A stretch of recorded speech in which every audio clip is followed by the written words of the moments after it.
a couple of minutes. I'll introduce myself while we're waiting. My name is Wendy Annis.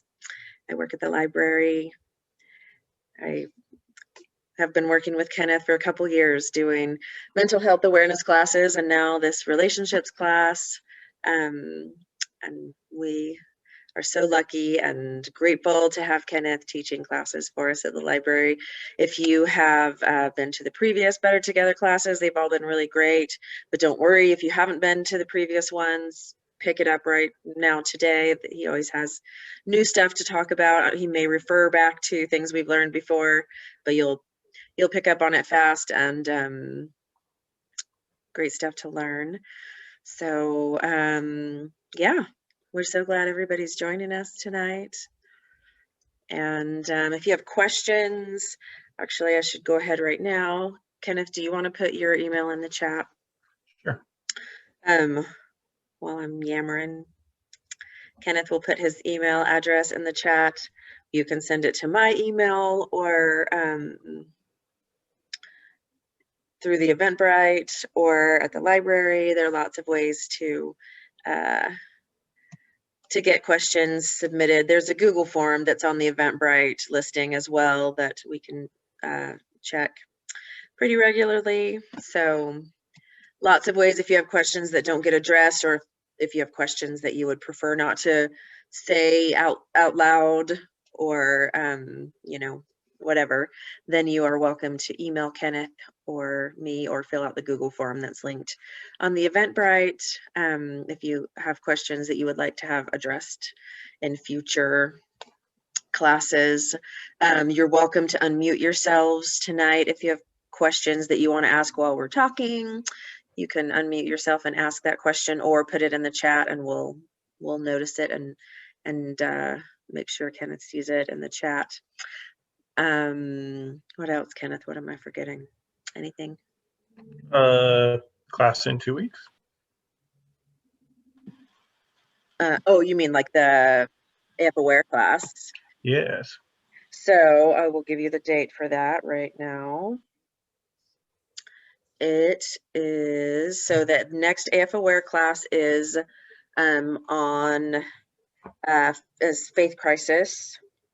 It is on April 8th. So if you or anybody you know is struggling with their faith right now, that'll be a good one to come to and kind of learn how to navigate that. And then of course the next AF Aware class is on the 30th of April. Better Together class is what I meant to say. The next this class is on April 30th. So the last Friday of every month is when this class is. And we're glad everybody. I have a question. Yeah, Mary, what's up? The AF Aware class, was there one that you guys did last month? Because I'm in the Timpanogos Chorale, and so we practice on Thursday nights. So I think you had something about grief, or I can't remember. Yeah, it was on grief and trauma. Yes, it was. Yeah, did you record? Yes, and it is on our YouTube channel. It's on, if you go onto YouTube and just search American Fork Library, you can get to our YouTube channel and it's listed on there. That's awesome. Yeah, so we've just started recording them in the last, I don't know, 3 or 4 months, but now we're recording everything that we're doing and putting it on there so that if people do miss, then they can go there. So all of our paint night tutorials have been on there. All of our AF Aware classes and Better Together classes are also on there. So yeah. Although watch that one with forewarning, I went really deep really quick and I didn't give enough like prep to get people ready for it and to help them like know when to stop if it got too intense. So if things start to get too much, I'm almost like, oh gee, should we have this on the internet? This could be dangerous. Yeah, I mean, there's obviously a class on grief and trauma is going to get, as you know, we talked about some pretty heavy personal. A lot of application, not a lot of theory, and yeah. Yeah, it Kind of was like great an though. impromptu therapy session that maybe shouldn't have happened. No, it was good. And I think it was good to hear and to experience. I think that kind of real life stuff that comes up, Kenneth deals with really well. So yeah, yeah, just be forewarned, we do talk about some pretty heavy stuff in that class. But it was a good one. So good question. Anybody else have any other questions before we get started? Okay, well, welcome again. We're so glad you're here. You're welcome to keep your videos off if you want. We love to see each other's faces. Probably at some point, Kenneth will ask you to turn it on because that's his MO. He likes to see faces. And I have to say, it is kind of hard to teach a class. I've done it too over Zoom when you don't have faces to talk to gauge reaction and to, so if you're comfortable turning your video on, that's great. Obviously you don't have to, but we like to see your faces and see you engaged. And like I said, if you have questions while we're going, you're welcome to unmute yourself to ask a question. Just don't forget to remute yourself when you're done so that your kids or your dogs or whatever coming in and out don't end up part of the class. Anyway, so again, this is Kenneth Jeppesen. If you want to just see his screen, you can pin his video by clicking on the 3 little dots up in the top right corner of his video and then scrolling down to pin, and that will make his video the one that you see no matter who's talking or what's going on. I think I'll stop talking now and turn the time over to Kenneth. Thanks, Kenneth. Cool, thanks, Wendy. Welcome, everyone. I'm glad you're here. Welcome from Boise, Idaho, where I am on vacation with family and totally forgot to bring a dress shirt. So a little more casual and relaxed tonight. But I'm excited to be here, and I'm excited for this topic too, because our last 2 classes have been about building more connection, and it's so vital. And we started with that because it is a foundational principle to everything else we're going to talk about afterwards. But tonight's topic is always a favorite for me because we're going to be talking about why we fight.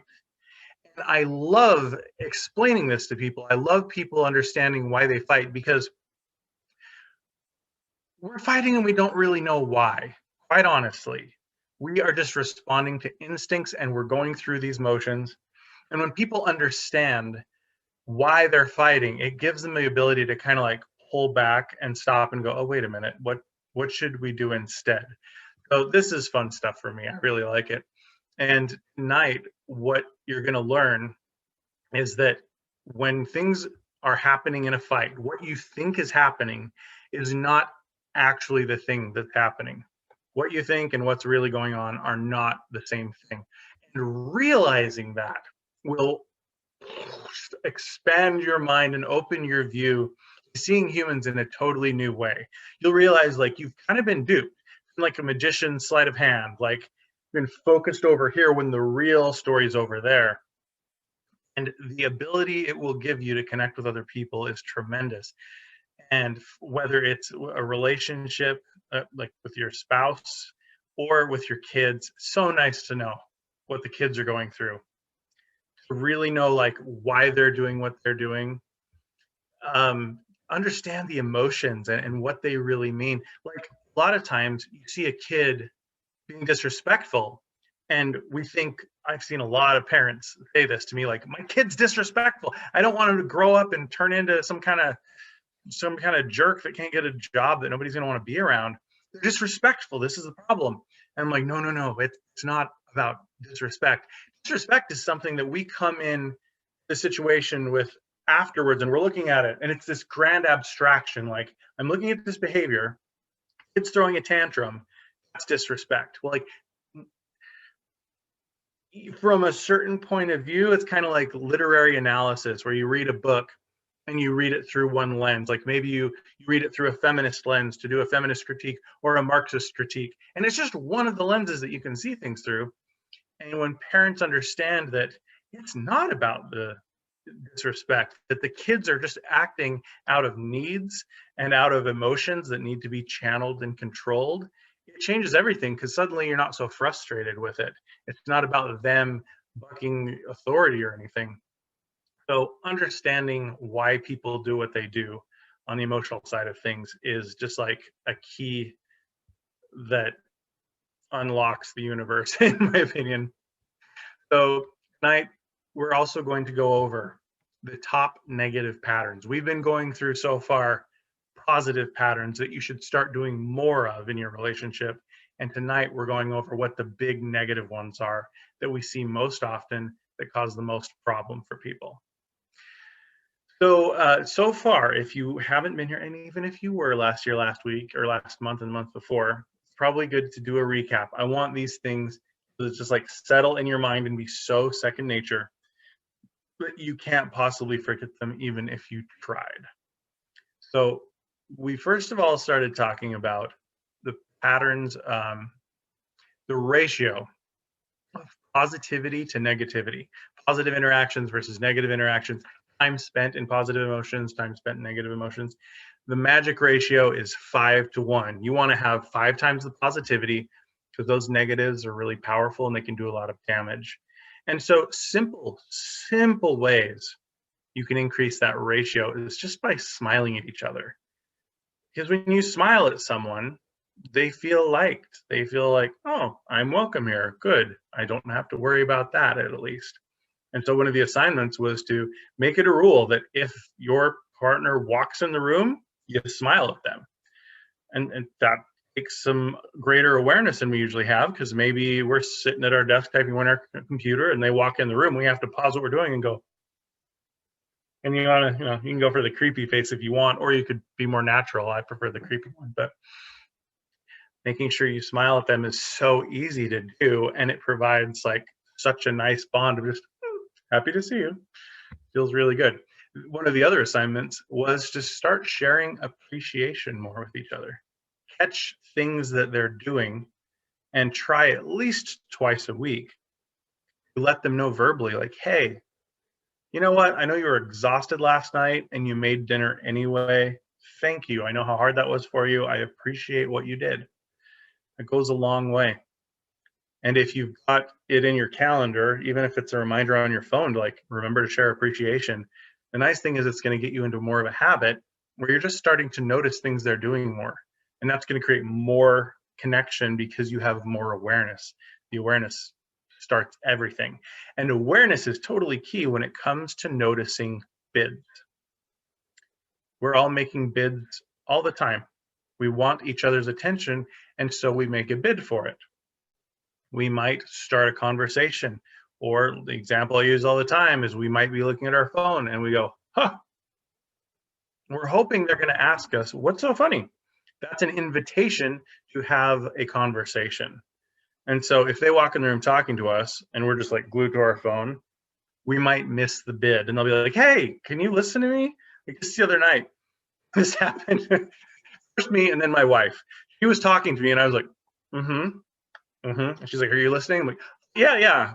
You're splitting your attention. I'm like, well, okay. And I put the phone down and yeah. And later it was her. Same thing. We all got to practice putting our phones down and making sure that we are like locked in with our communication, because full connection of awareness creates greater emotional connections. So be looking for the bids that your partner is making. One of the other things we looked at was rituals of parting and reunion.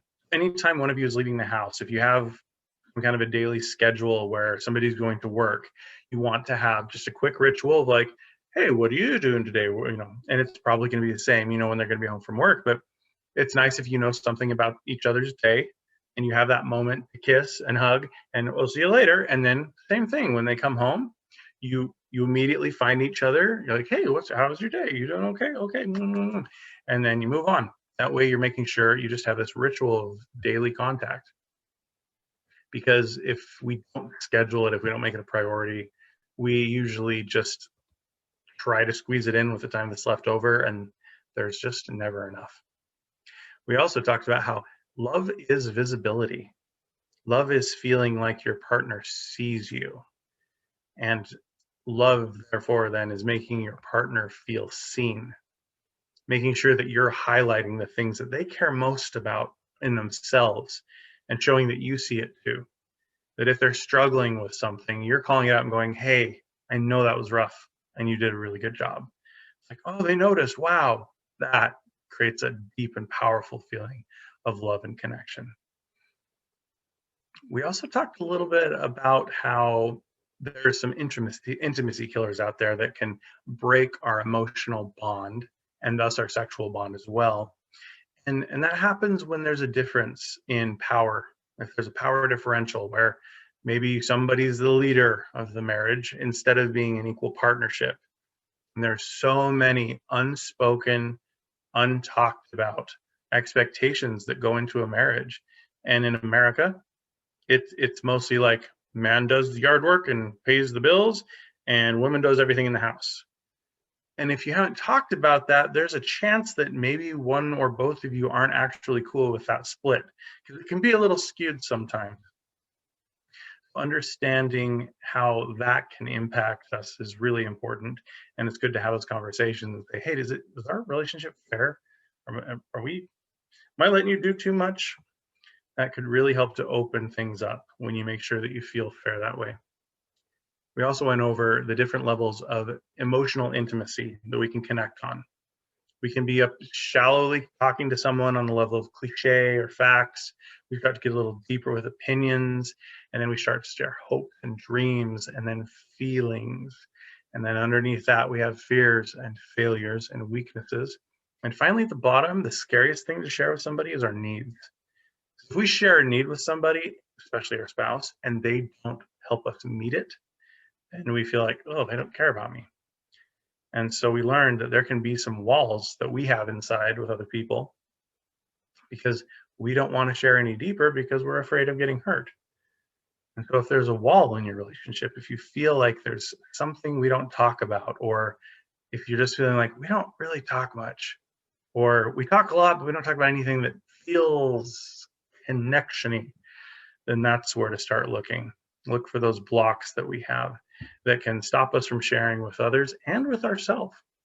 Because that's the thing too, if we're afraid to feel our own emotions too deeply and face our fears, we're not going to be able to share them.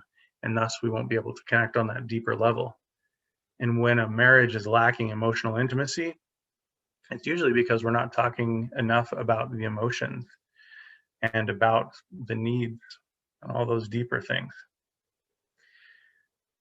So that's basically what we've gone over so far. The other thing was, if you're going to talk to somebody, make sure you have their attention first. If you're going to talk to a kid, if you're going to give them an assignment, don't just let those words float out there in the ether. Be like, hey, hey, hey. You can just walk up to them and tap them on the shoulder, or stare at them until they look at you. But when you have their attention, then you have a connection built. And you can be like, hey, could you do your chore?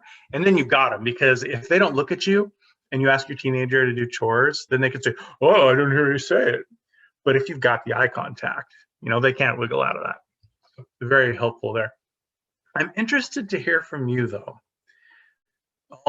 Any of you who were here last time or the time before that, what kind of successes have you been having so far, putting these patterns to work in your relationship?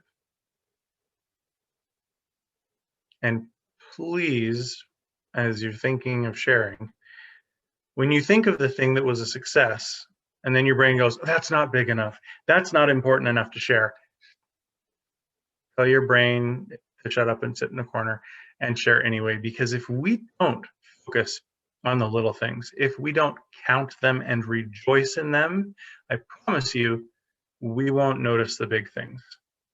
The tiny things are so significant. So I'd like you to share. Yes. I have one. I like the smiling. That's a really cool thing. And to even think about it, I race in or something and it's like, oh yeah, I'm excited. I'm excited to be back with Bob. And that's fun. And also the one little idea you gave, that for your wedding, you got a journal to write down ideas. And so mine unfortunately just has like this much for each day. And I could put so much more, but just trying to write real tiny in there. And so she's a journal writer. I'm a journal writer. So I need to get something better than that, because he does a lot. But then I started realizing by what I write down, I'm a person who likes things to get done. And so it's like, oh, I tried to say, well, he does more than just do things for me. Oh, he wanted to be with me and watch a TV show. And, you know, so I'm trying to write more than just, oh, he did this and he did this. And that was so awesome. Anyway, so that's awesome. No checklist. No checklist. Yeah, that's great. Expanding your awareness to see more of the love that's there. Yeah. Yeah. Yeah. Thank you. That's wonderful. Thanks. And it looks like in the chat box, Steven says, we've set a weekly time on Sundays to talk about how we appreciate each other. That's awesome. I love when it's like, it can feel, people from the outside think it's like a stilted, confining, narrow thing to like have a ritual like that. But how awesome when it's on the calendar, like we're going to sit down and talk about how we appreciate each other. That makes sure it gets done and it doesn't diminish from the authenticity just because it's on the calendar. That's wonderful. Who else had some tiny successes that they'd like to share?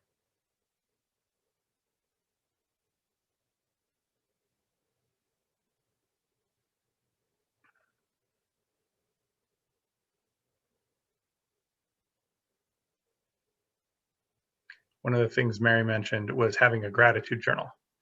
My friend gave us each a book on our wedding day. But this is for you to write down the things you appreciate about your spouse. So nice to have a written record of that, because going back and reading it will surprise you how much you've forgotten. It'll surprise you how good things have been in the middle of the times when they don't feel so great. I was just going to say that was really great for me, just writing down every day things that I appreciated. I think we get so involved in our day that sometimes we don't recognize those things are happening. But even if we recognize them, at least in my case, I'll recognize them and be like, oh, that was so nice. And then 3 minutes later, I've forgotten that that happened because I'm on to other things. But writing them down really did kind of cement them in my head. Like, he really does a lot every day, and I don't give him credit for it. At least I didn't until I started writing it down. And it just makes me remember, you know, more of the good things. So I liked that too. It's good. Easy to fall into expectation, isn't it? Like, well, it's just your job to go to work. Like, well, but people appreciate being thanked for that, because it, you know, they don't have to, or they choose to. Yeah. These tiny successes, these small little wins accumulate, and they start to change the ratio, and they increase the positivity, and then they create more emotional connection, and they're so much more significant than you think. When you set a pattern like this, it has such an impact, because there are things that you will do differently and things that you won't be doing when you have a greater connection. And a good connection at home starts to influence other family members, but also friends and people out in the community. When we're grumpy and we go to the store, that grumpiness rubs off on everyone around us. They just like, ugh, they feel our yuck waves coming off, and they're like, ew, what's wrong with that person? And then they're reacting to our emotions, and then they're like, ew, geez, what's his problem? Tiny, tiny things that we don't even think about are happening. And all the wins and all the successes that really matter are made up of small and simple actions repeated over time for the best results to come from. So thank you for sharing, everyone. And let's also take a minute, as we've talked about appreciation today, to thank Wendy for having these classes be a thing. Because without her, we wouldn't be here tonight. And that's pretty awesome that like around 19 of us, plus whoever has double on their video, can all be gathered in this virtual space to learn and increase our relationship connections. That's awesome. Let's all, why don't you unmute yourselves, unblock your video, and give Wendy a wave or give her some applause through the audio. Either way, let her know that you appreciate her. Thanks, Wendy. Thank you. Thanks, Thanks, guys. Kenneth. This is always fun for me. I love this stuff. Bring It's it fun on, for bring me. it on. I feel like I'm pretending I'm being social when I can, you know, meet with my friends on. Yeah. Cool. Well, I hope you all have something to write on tonight. because what I'd like you to do, I love dumping knowledge on people. I so understand how we need to focus on application. And we're going to do a little bit of that. But tonight might be a little more didactic, a little more of an information dump than usual. And so what I'd like you to do is make sure that as I'm talking about a concept, you have your notebook and you're writing down the specifics of what applies to you. You're going to probably have realizations tonight, little aha moments, just little like, oh, that makes sense. Yeah, that's okay. This is why we're doing that. And if you write that down, you're going to be actually applying what you learn. And that's so much more important than just knowing about it on some kind of abstract theoretical level. You can list off all the things that people do that mess up their marriage. That doesn't actually help you unless you're looking at what you do in your relationship to mess things up. So be ready for that. All right, on to the exciting part. Whoa, my computer just locked up and was freaking out. Am I still going, Wendy? Okay. Yeah, you're still here. Screen starts flashing. Like, what is going on here? Well, let's get down to business then. Why we fight? We love each other and we get married. Why then are we fighting all the time? Or, for those of you who don't fight much, why is it we never talk about the stuff that bothers us? Because most likely you're going to fall into one of those two categories, or you might have a little bit of a mix. Maybe you start fighting and then things get heated and you guys just like stop talking and it's a lot of distance and silence for a while. But some of you are so agreeable and so conflict averse that you would never say anything that bothers you. Don't rock the boat. And then stuff's happening and you're not talking about it and it just kind of sits inside and you stew on it and you try to stuff it down. Either way, these patterns aren't so helpful and they happen for a reason. And so much of this, so much of why we fight or withdraw from each other is because we are mammals. And mammals, look at how successful the Homo sapien race has been on this planet. In order for us to get this place, in order for us to survive this long, we would have had to be really good at doing the things to keep ourselves alive. And one of the big parts of that is responding to threats. And we're so good at threats because instantly we have the survival system come online when we see any kind of a threat. And even if it's not a real threat, we just think it's a threat. Same thing, the fight or flight system gets activated when it's not even about survival. And very often we freeze first. We're like, is that a threat? Let's not move, because if that is a predator, it will see me if I move. So I'm going to hold very still. Oh, no, that was just a bush. Okay, let's continue on. Oh, no, that was a lion. And then we're like, okay, can I run away from this lion? Nope, it's too close. We're going to have to fight it. Okay. And that's usually how the system goes. The freeze, the flight, and then the fight.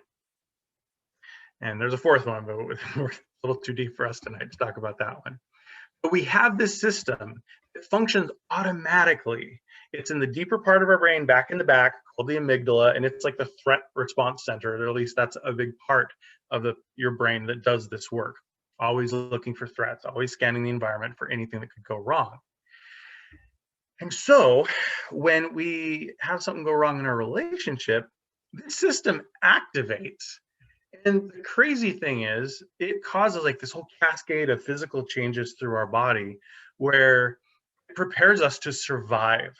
And our blood gets sucked out of our limbs and stored more in our trunk because there's a chance we could get our arm bitten off or be bleeding. And so it doesn't want us to lose all of our blood.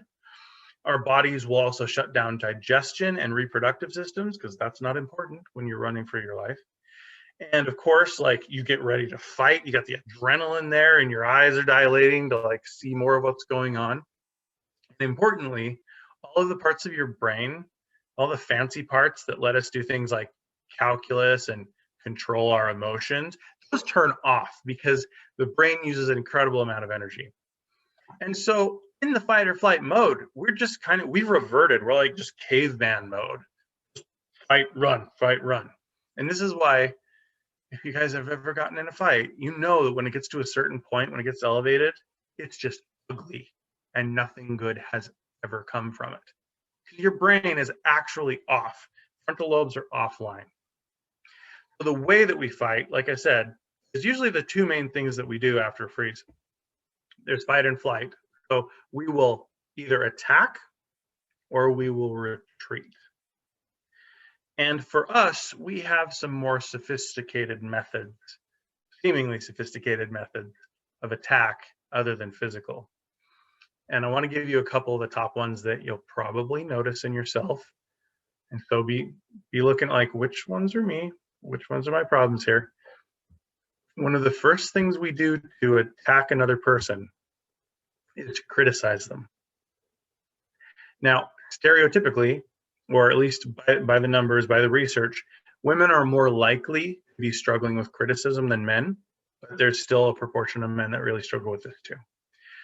So there's a tendency that we all have to just be looking at things and how they could be better and not being happy with where they're at. And a criticism is actually an attack because it's directed at the person. It's often something like, well, you are this, rather than focusing on what they do. So that's one. We attack with criticism, and it makes the other person feel not good enough, basically. One of the other things we do is make comparisons. In a comparison, this could be something like, you're just like your mother. Or it could be, well, I do way more work than you. And either way, not great results. If you've ever tried these out, you know they don't work so good. If you haven't tried them, don't just take my word for it. They don't work. They're not so great. Simply making a comparison is definitely perceived as an attack. And a lot of times we're like, what? I'm just being logical. They're doing the same thing that this person did, and I'm just pointing it out. Well, yeah, but like, what's it doing to them? You have to make them feel super uncomfortable, and they're going on the defense, right? As a part of comparisons and criticism is number 3 attack. We label people. We'll often use words like lazy, stupid, hopefully not anything that rough, but sometimes we do. When we're really angry, it gets mean. When you put a label on somebody like lazy, it's like this, seems like a description of like who their essence is. When you label somebody, you kind of like stop their ability to be able to grow, because like, oh, fine, well, I'm lazy, then I'm going to be lazy. That's all right. We often then rebel and act like it. I had a teacher once. I'm not proud of this, but we had a teacher, and she had been a kindergarten teacher, and I was 19 at the time. She had taught a lot of little children, and when she wanted our attention, she would go, shh, and she's treating us like we were kids. We took umbrage at that, and we were all very rebellious and resistant, even though we were 19, and we kind of made her cry one day. But it's a very true principle that we usually get back what we're sending out. So treat people the way that you want to be treated, and if you don't like it when people label you, try not to label them. It definitely keeps people stuck. If you ever want to trap somebody on a certain level of development, call them something, and they get stuck there, because people don't change until they feel accepted where they are.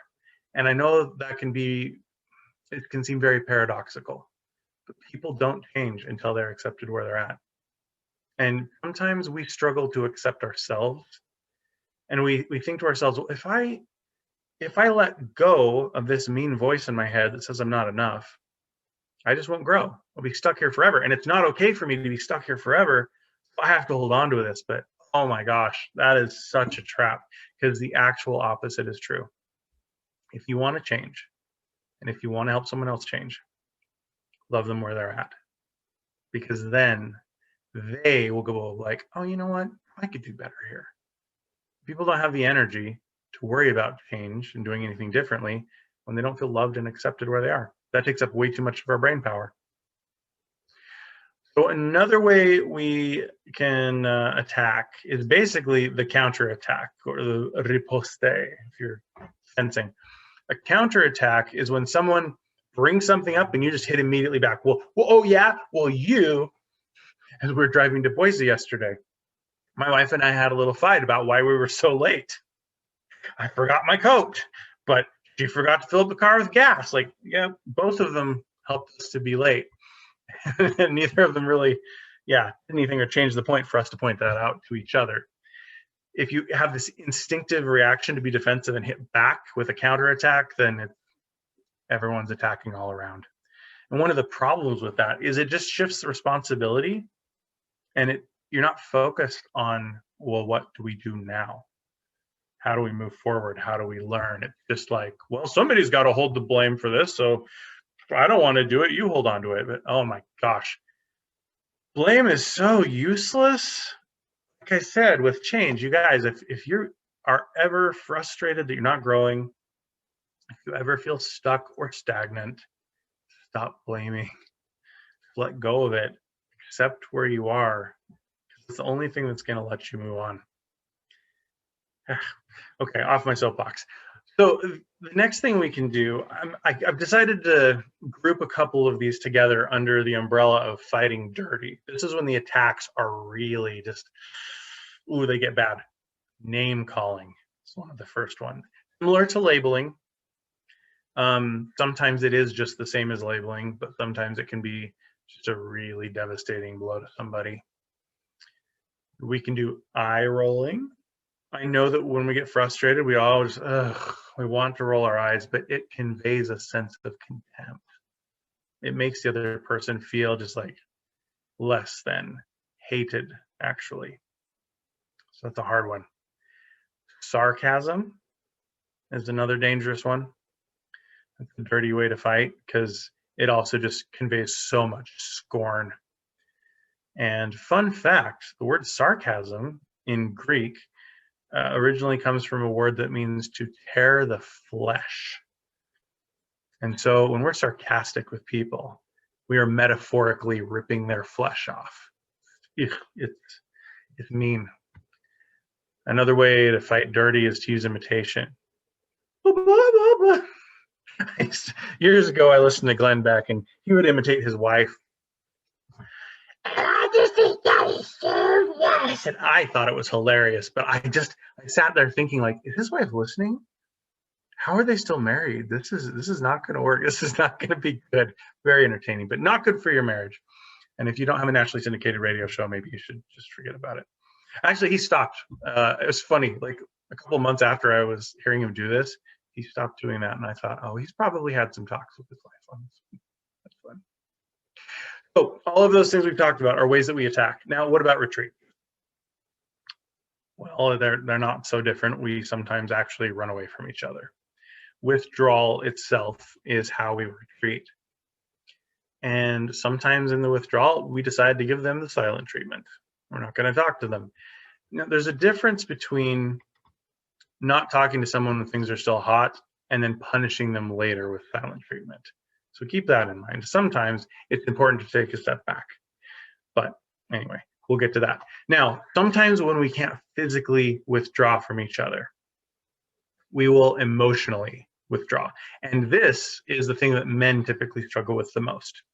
Men have a smaller capacity for dealing with negative emotions. We get overwhelmed much faster than women. And so things just elevate so quickly inside of us, and we feel like it's the end of the world, shut everything down. That's when we're stonewalling. Because no matter what they say, nothing gets through the stone wall. We may be there in the same room with them, but we're not going to let anything emotionally penetrate our heart.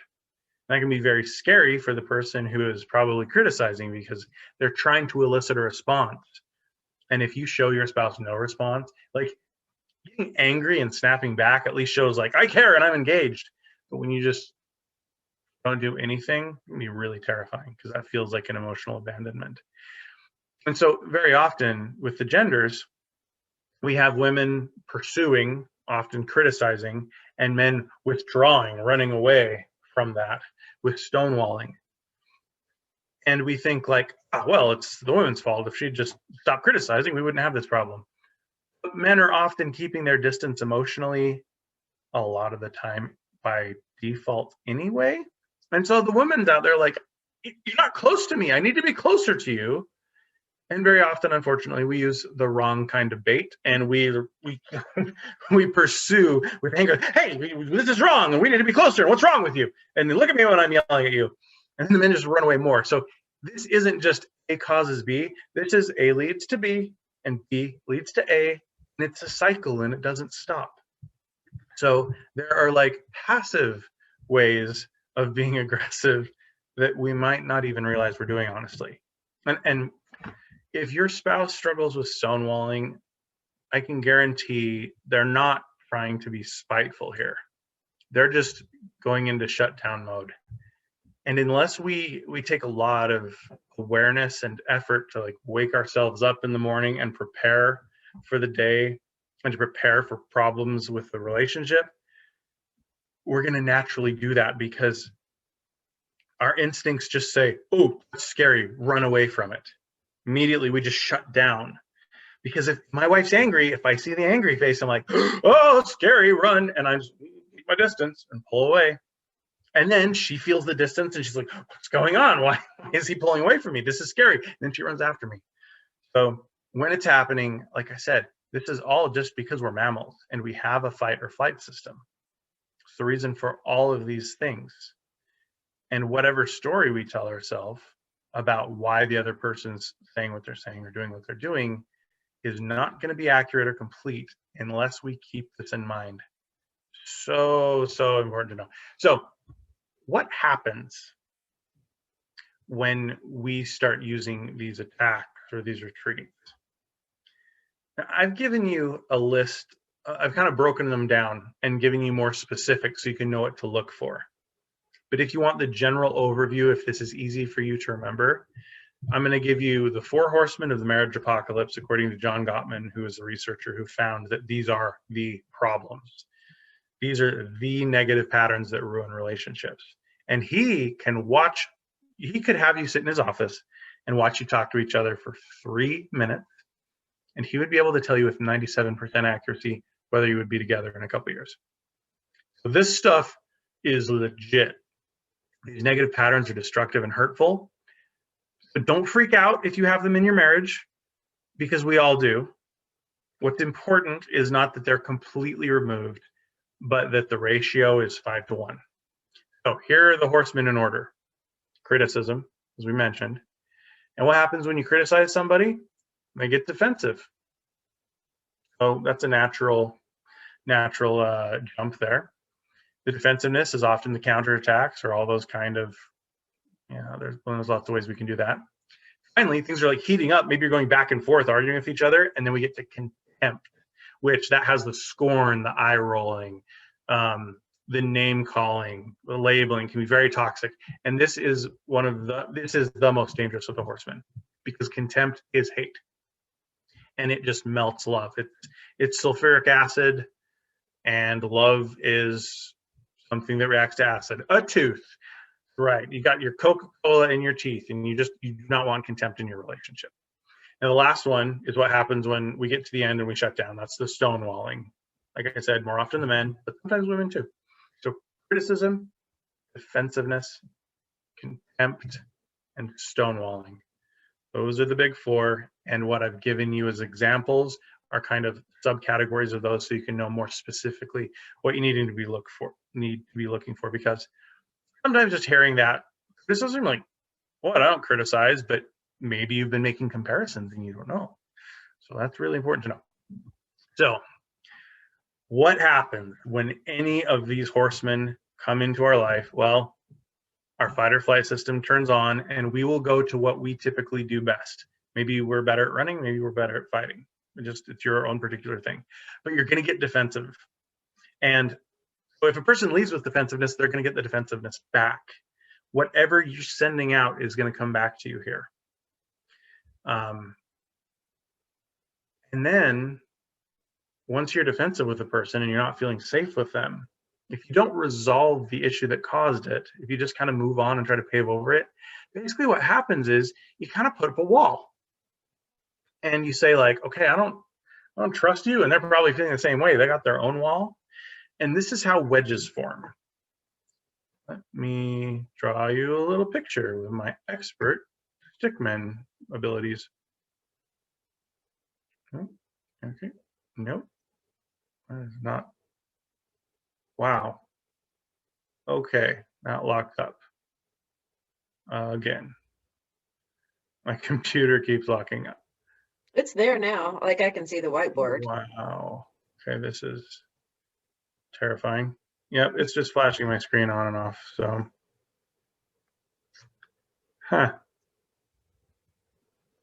sorry, maybe this will work now. No. Okay, well, I guess we get no pictures. I'm going to do some pantomime so you can understand what I'm talking about here. Imagine this hand is a stick figure, and this hand is a stick figure. And there's now a wedge in between. Every time we have a fight, that wedge gets hit down in deeper, and it splits us further and further apart. The amount of negativity in between us is a thing that blocks our emotional intimacy. And once we get out to a certain point, we feel so disconnected. We're like, why are we even married here? Like, we have shared finances, maybe shared kids, like, but there's no love, there's no connection. And each time we have a fight and don't resolve it, that wedge can grow bigger. So we need to be able to deal with that, which we're going to get to in a future class. But that's the result of having the 4 horsemen of the apocalypse, having these attacks and these retreats happening. It widens the divide between us, and there's the danger of that. It starts to be less emotional intimacy. We talk about less and less with each other. We start to feel like we're roommates, and we begin what Dr. Gottman calls the distance and isolation cascade. So one thing leads to another. We get further and further apart, and pretty soon we're living parallel lives, and there's just not much going on between us. We start to disconnect from life too, because when our relationship's not where it could be, it makes it really hard to function in a lot of other ways. We don't really love work as much. Sometimes we try to retreat into it, but it can often be really hard just to get up in the morning and get out of bed.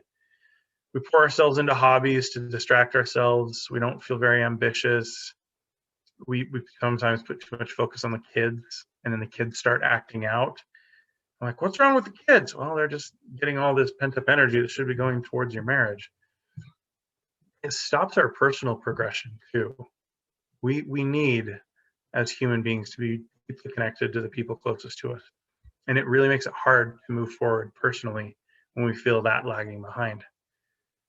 So as long as this threat exists, as long as there's a wedge between us, we kind of get stuck in these holding patterns, and our life sometimes just consists of a lot of Netflix, and that's about it. And that can be difficult. And the only reason this is happening is because our fight or flight system is constantly being engaged and turned on. And why? Well, because we feel there's a threat. And underneath, what are we feeling? We feel hurt and we feel scared. Hurt and scared. Those are the 2 emotions that people are going to be feeling almost universally. Sometimes one, sometimes the other, oftentimes a mixture. So you can pause and think, like, what was your last fight like? And remember what that was like, what your spouse looked like, and then start to think, like, how were they hurt? How were they scared? You'll understand them on a much deeper level when you get that. And the nice thing is knowing that when they are acting out, when they're attacking and being mean and critical or withdrawing, it's just because they're hurt or they're scared. That kind of changes the way you see them. That brings up some feelings of compassion and makes it a lot easier to re-engage with them and change things when you're not perceiving them as a threat. Defensiveness, these reactions we have, they so sidetrack us from what's actually going on. Aside from all those other problems that I mentioned in the distance and isolation cascade, the problem with defensiveness is that it keeps us focused on the wrong thing. We're not focused how we could fix things. We're focused on what they said. Quick example, my wife and I were meeting somebody, and she was kind of judging herself afterwards and feeling like, oh man, did I do a good job on that?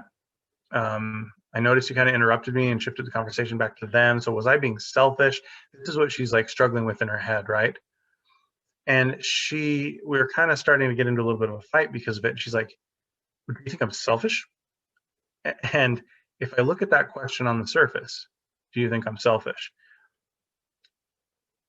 I mean, I could answer like, well, I think you were talking a little too much about maybe you when we should have shifted and balanced conversation more.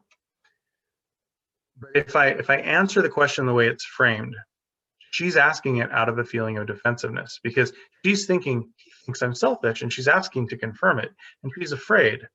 And so she has built up the walls and put on her armor, and she's getting ready to fight about it. And so if I'm looking at that, just looking at the question, and sometimes we ask questions out of a desire to argue, and I respond to that, we would fight. Instead, I looked underneath and I said, hey, it seems like you're beating yourself up about this, and you think that I'm judging you, and I think you're like a selfish kind of a person. And that's not what's going on. Here's how I feel about you. And because I was able to address what was actually happening and understand her worries in that moment, we didn't have to have a horrible fight. So now this is X-ray vision for relationships. And I hope you'll let this sink in and really start looking for people's motives on a deeper level and understand that hurt and afraid are the two things that are going to be going on there. Because if you see the problem, you can actually start doing something about it.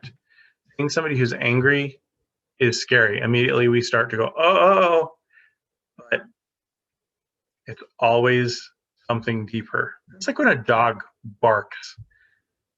Is the dog a vicious mongrel? Maybe, but probably not. Most dogs are cowards, and they're barking because they're afraid.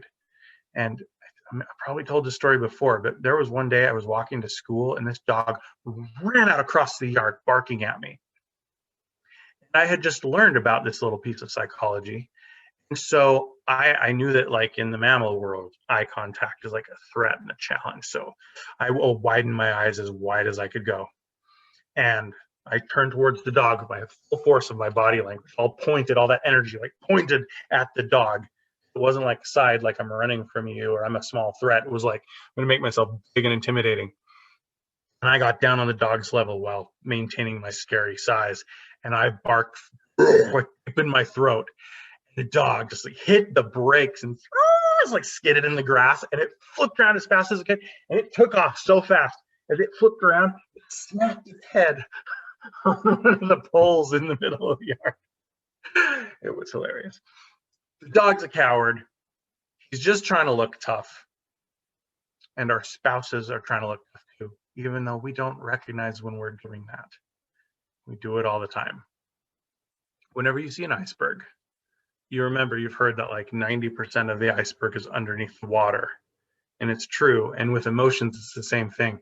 The little tip of the emotions that's above the water that we show each other is anger. Look at me, I'm angry, I'm grumpy, look at this face. But we know underneath, there's hurt feelings there. There's fear, there's worry if we're grumpy. Same thing with like a dandelion. You guys have probably all mowed a lawn before, and you know that if you mow over a dandelion, it'll be back the next week. It's not going anywhere. Because the thing you see on the surface is not the actual problem. The actual problem is the root. And the roots in a relationship are always going to come back to emotions that relate to the bond that you have, the worries you have about that. Will we be in love? Will we be connected? Do they accept me? Do they love me? I'm afraid they don't. I'm hurt because of the things that have happened. It made me feel like they don't care.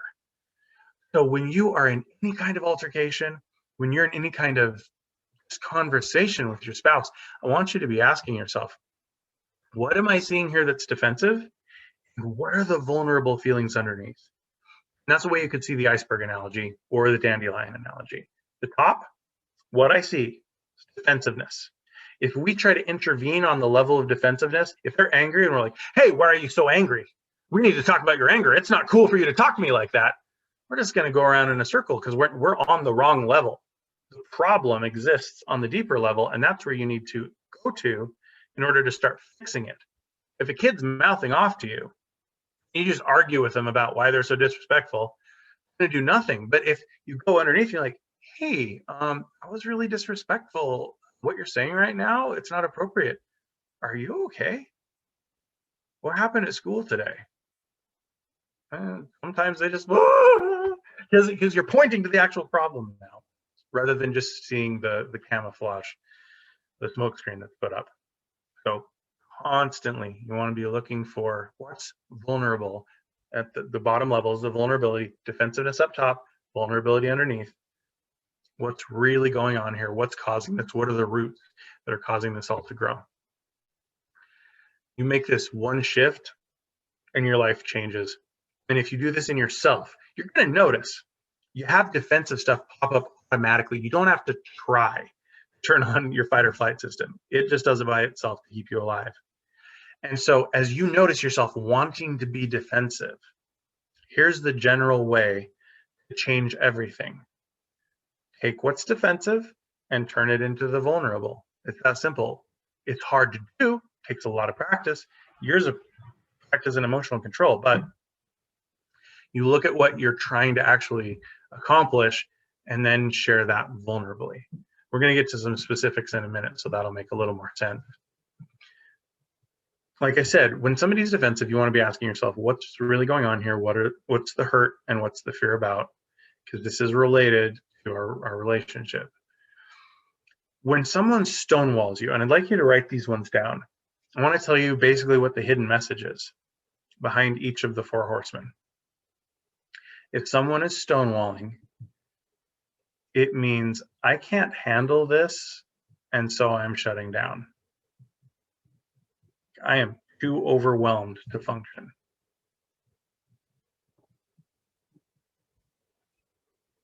I can't handle this, I'm shutting down. Or I'm so overwhelmed, I'm so afraid of what's going to happen next.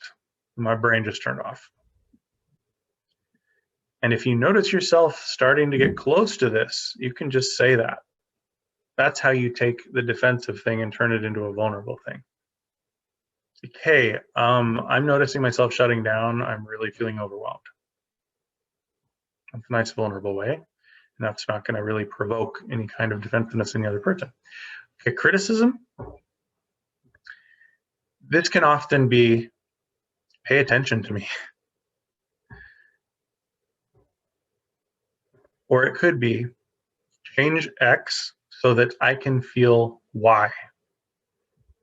Like, you need to do this thing differently because if you don't, I will continue to feel afraid or I will continue to be hurt. You need to change this thing so that I can feel better. Any kind of defensiveness, the message behind that is, I want to be heard. Or please stop attacking. I want to be heard, or please stop attacking. Well, that really changes it, doesn't it? If somebody's like arguing with you and you remember in that moment, oh, they just want to be heard right now. Or they don't like being attacked. Oh man, okay, how do I shift?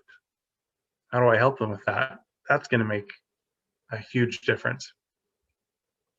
If somebody is fighting dirty with you, basically using contempt, the message behind that is, I am so afraid of how this will hurt or is hurting that I am trying to shut it down at all costs.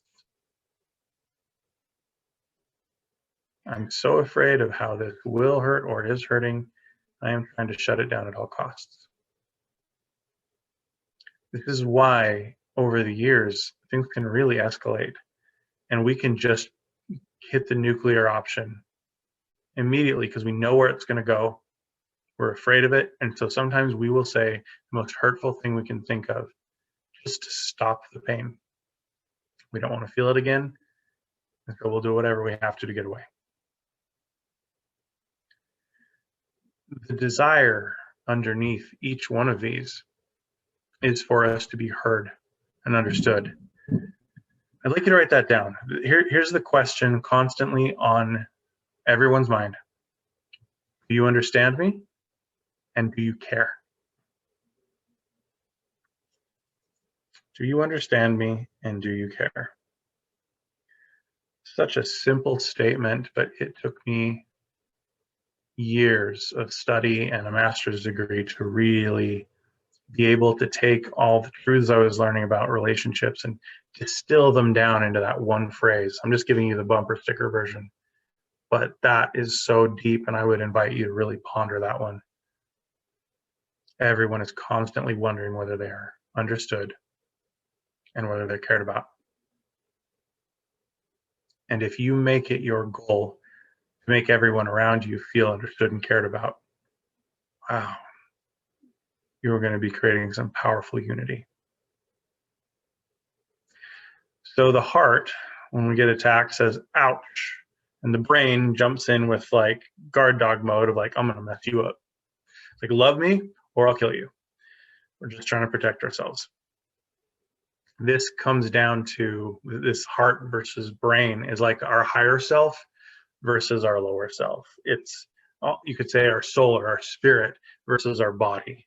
We have this mammalian frame that we're running that has all the architecture of like survival in this world. And then we have the higher part of ourself that can stop and go, how is this going to be taken? Maybe I should rephrase this. Maybe I should take a deep breath. And everything we're talking about tonight is about making the shift from the lower self to the higher self, coming to a state of higher awareness, coming to a state of higher responsibility, where we tap into the wise part and let the wise, the divine part, run the show rather than just be reactionary like an animal. So all of those things we mentioned, obviously we need to stop, and I would invite you to look through the list you made and decide, like, okay, what are the ones I struggle with the most here? What are the ones that have kind of been the thing that I do more often? And part of changing, honestly, is just to choose to be more aware of them, catch yourself doing it. But when you make the decision, like, okay, I do want to change this, I'm going to do something different, that's going to go a long way. As you look at all these, you got to ask yourself, what's my actual intention here? If your problem is criticism, you got to ask, like, why am I doing this? And then you realize, like, oh, well, I'm only criticizing them because I want them to change some kind of behavior. You know, if you say, like, oh, you didn't do the dishes again, you're so lazy, you're just like your father, or whatever, all that's going to do is hurt them. But what you actually want in that situation is for the dishes to get done. And so here's a very simple way to stop criticizing. Just say what you want instead. That's easy, right? Could you do the dishes? Thanks. It could be that easy. Well, what if you've asked multiple times and they haven't listened? Well, here's where it gets a little more complicated. So level 1 is just asking for what you want. But level 2 would be to share your vulnerable feelings. Hey, you know what? When I came home and there was a pile of dishes still and the kitchen was stinky, I felt so overwhelmed. It really makes it hard for me to function when our house gets this messy. It would mean a lot to me if you could please do the dishes. As you share those vulnerable emotions in a gentle way, it gives you leverage because your spouse cares about you. They want to help you. And if you come at them, you're like, what's wrong with you? Why don't you do the dishes? They'll just get defensive and they're not going to do them. But if you're like, hey, this is actually impacting me. This is hard for me. Could you help me, please?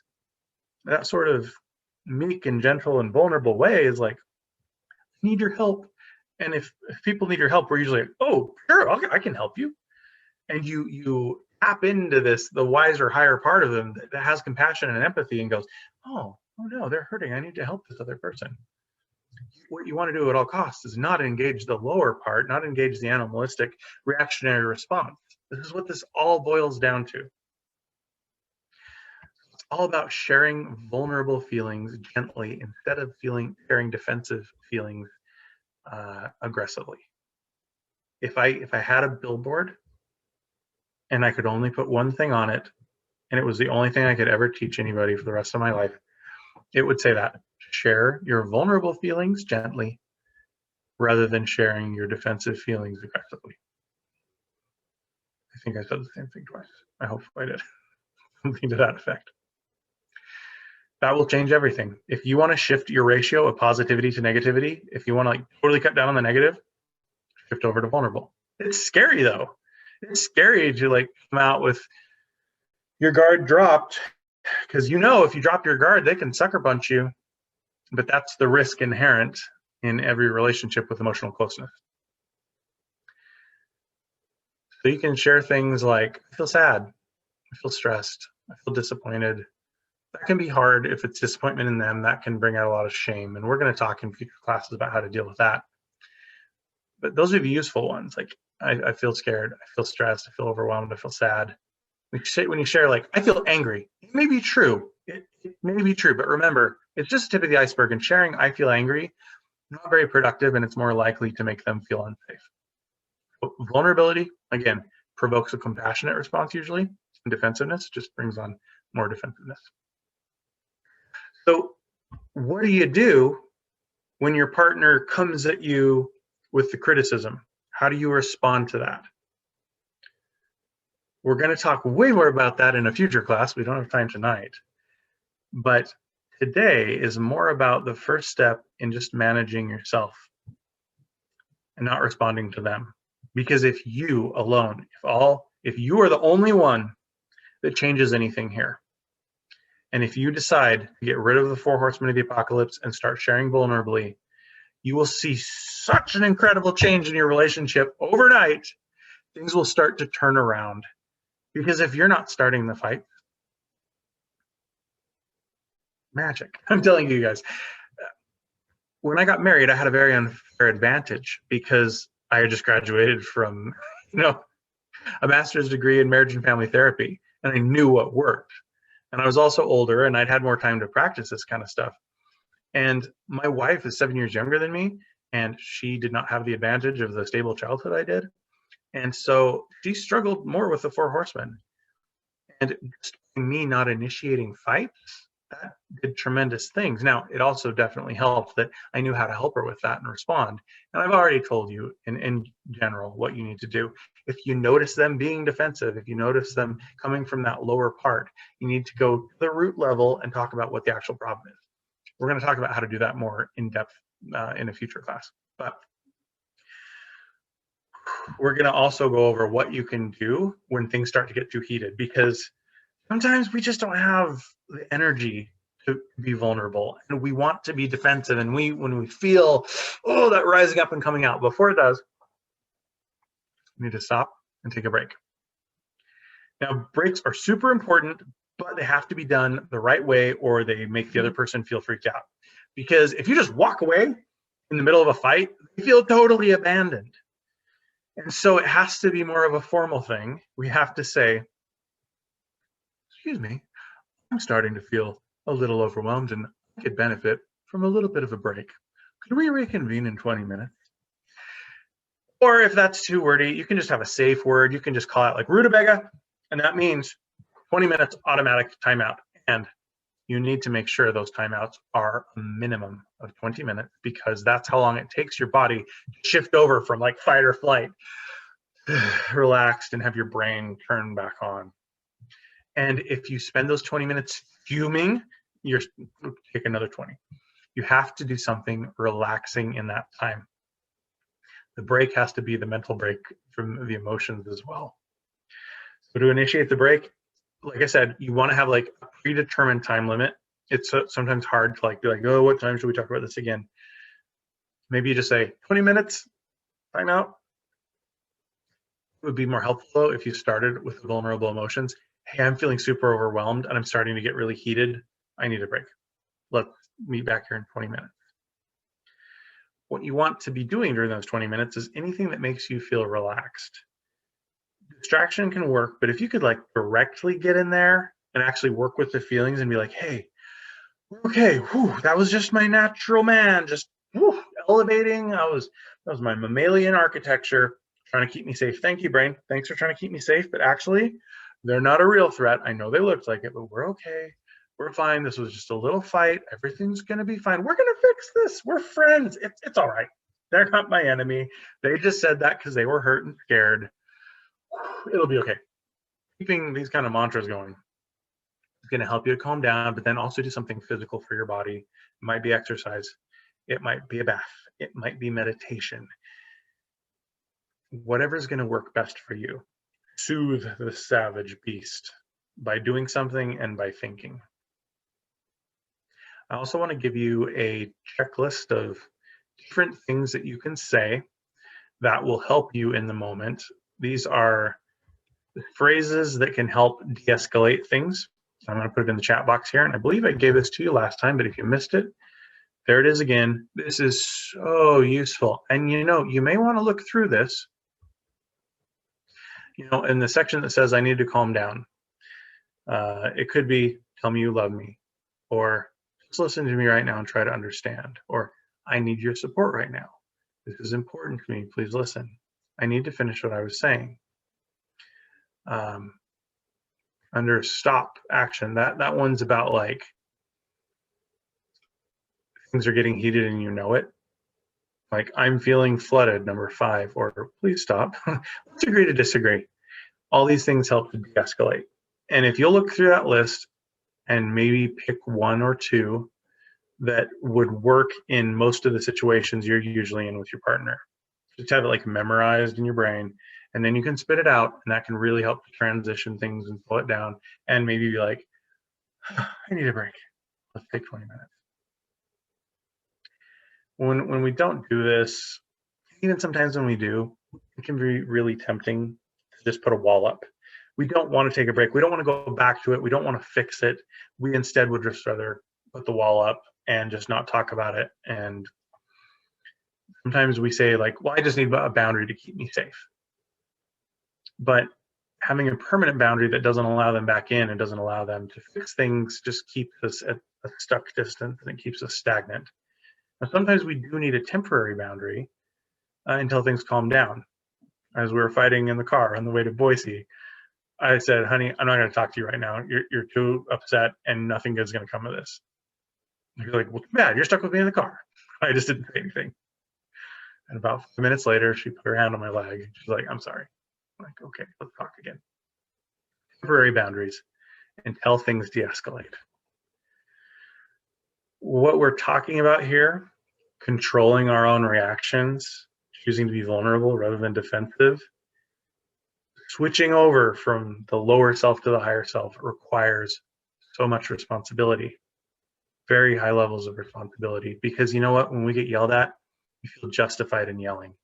And I yelled in the car yesterday. I was like, blah, blah, blah, blah, and I snapped right back just instantly. And I tried to tell myself afterwards, I'm like, okay, this is not going to go anywhere good, And fighting those feelings down is hard because we feel justified.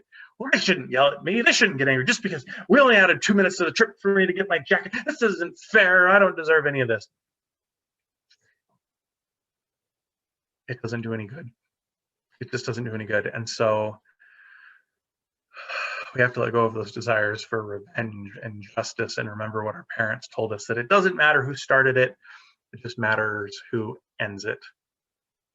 And that's highly difficult in the moment, and it requires us to grow as people. But that's exactly what we should be doing anyway. We don't want to be the type of people that just respond, that just react, that don't think, because all of our reactions, they were useful in a certain context, but when they're triggered all the time, we just get stuck. And this is why sometimes we haven't talked to a family member for years, because we refused to take responsibility for how we respond. And the world needs people who are willing to take responsibility and to heal the breaches that have been made. and to reach out to the people we haven't talked to and take that high level of responsibility that will allow us to fix things. Even when we feel like we were right or we were justified, we can call those people and say, hey, I wasn't perfect in this, and I want to apologize for what I did, even if we know they never will. These are the type of people we need. Having a good marriage also requires these type of people. A good marriage requires high responsibility. It requires us to be proactive rather than reactive. Reactive people are always going to be defensive, and they're always going to make everyone else around them feel defensive. And when they do that, the negativity builds up, positivity drops, and things fall apart. The people who are good communicators have high levels of responsibility. And if you're not willing to control that part of yourself, then your relationships will never work.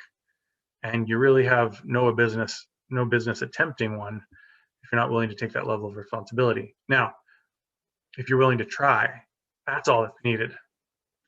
Because none of us are going to be perfect at it. And marriage is the place where we practice. Marriage is the place where we unfortunately make all the mistakes on the other person. And we bump into each other's rough edges and eventually become smooth and polished. So if you're willing to try, then marriage is the place for you. And marriage is a place where we can have a tremendous amount of personal growth. The relationships start to work when we take the higher level of responsibilities. And so we have to start with us, because we can't really take care of their emotions until we start to take care of ourselves. So I have a challenge for you that will help you in this. Stop blaming. If you want to take this higher level of responsibility and be a healer of relationships, and be a force for good in the world, you've got to stop blaming. Blaming gives away the power. It doesn't matter if you started the problem. It doesn't matter if it's not your fault. Take responsibility for it, and you can start to help fix it. It's hard, but wow, is it worth it? Cutting blame out of your life will make everything better. And challenges will be easier because you will have practiced taking that responsibility. So we're not going to be perfect at it, but we do need to start practicing. Like I said, it's about 5 to 1. It's not about 5 to 0.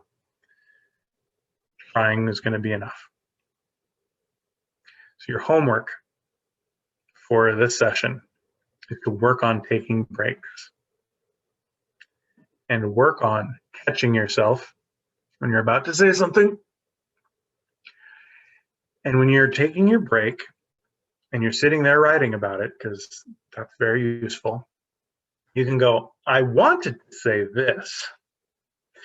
What I actually meant, though, on the deeper level, the vulnerability, the desire I had was this. Here's my natural reaction. Here's what I actually want. Hey, could you please take out the trash? Oh, that's easy. That feels better, right? Now, obviously, this isn't the full picture, and you don't have everything you need to have an incredible marriage that never has any problems. People who come to therapy go through 3 different stages of fighting. First, they fight at home, and they come to therapy, and we talk about what happened.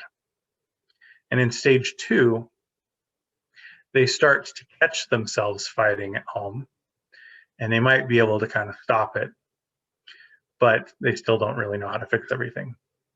And in stage 3, they kind of catch it before it even starts and are able to shut it down. And obviously, it's not like once you hit a stage, you never go back, where there's always the ups and downs. But just kind of keep in mind that all of our progress comes from imperfect, stumbling, fumbling failures. We're all just failing forward.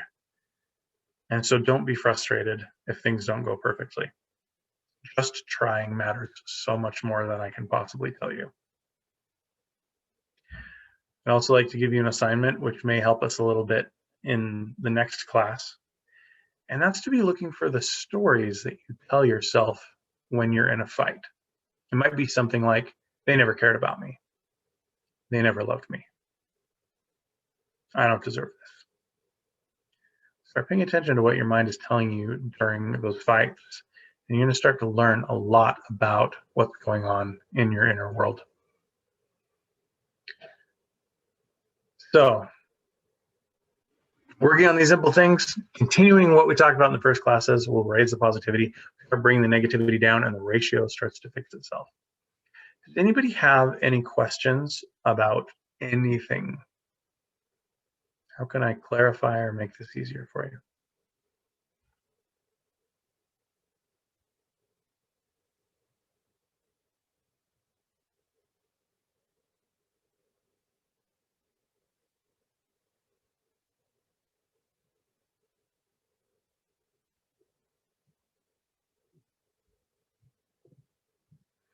Not one question. I must be like a perfect communicator, huh?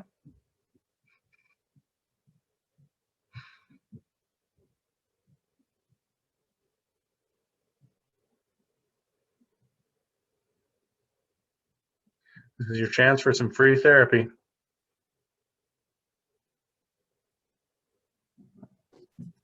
I had a question.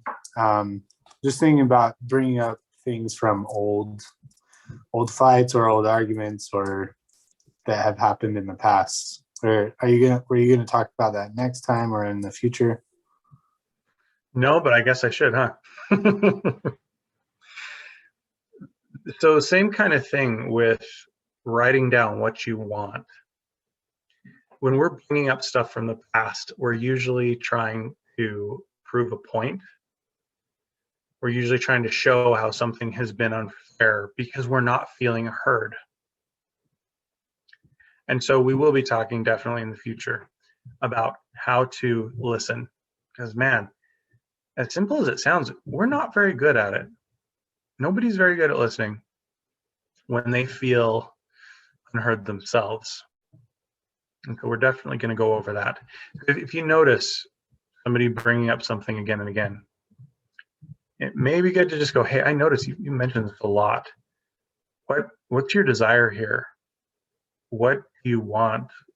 What makes you bring this up? And you probably already have an idea.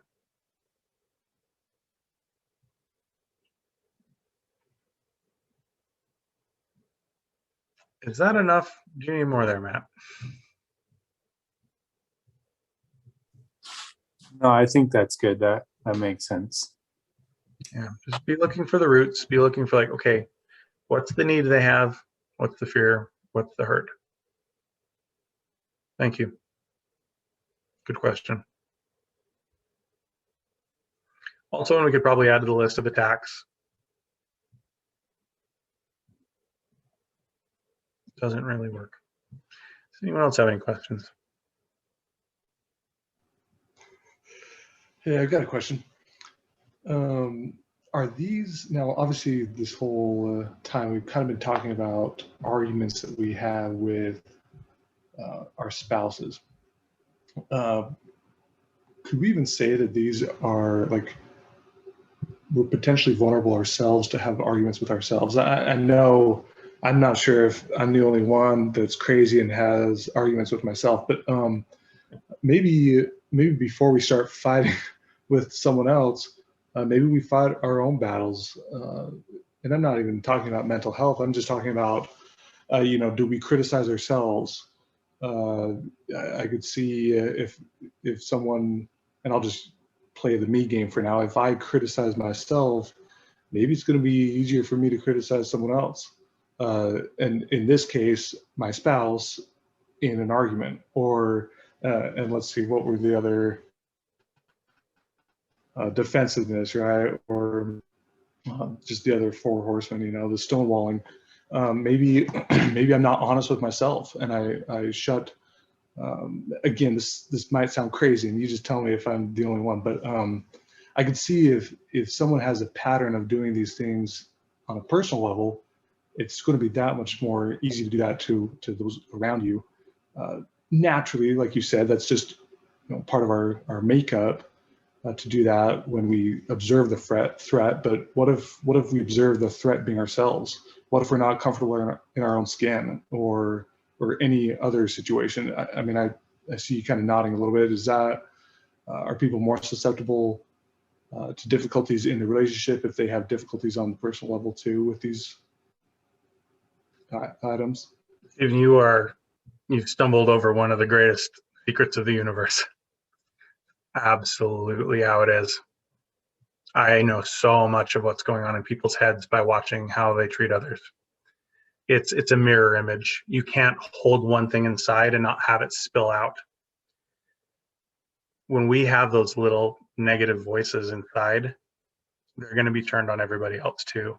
And when you really want to treat somebody good, you have to start with yourself, because all love is an extension of self-love.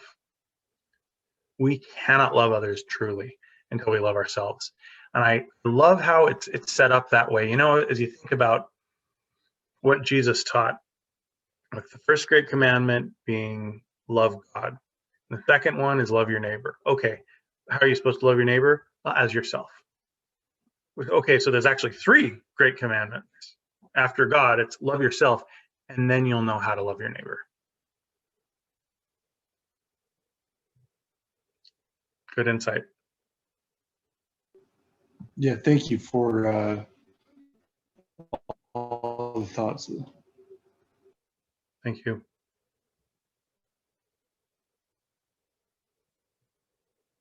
Questions, comments, suggestions, complaints?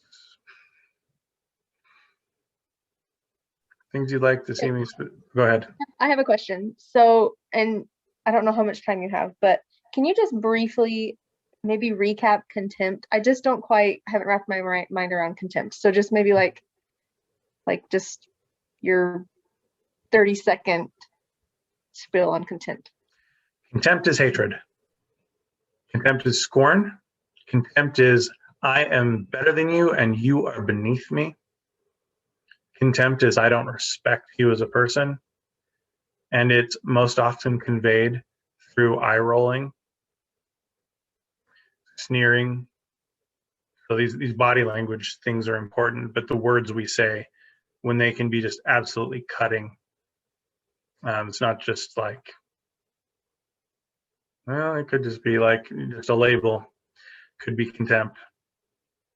Does that make sense? Is that clearer? Cool. Thanks. Anybody else?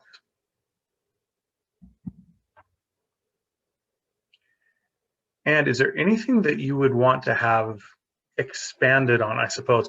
I really value the feedback for these, because there's so many directions I can go in these, but when I know the specific questions you have, it really helps me to focus in. And I think you get a much better experience out of it. Sometimes I'm just thinking, like, theoretically, these are the problems. And then someone's like, what about this situation? I go, oh, duh, that's, yeah, everyone's dealing with this. That'd be a better way to talk about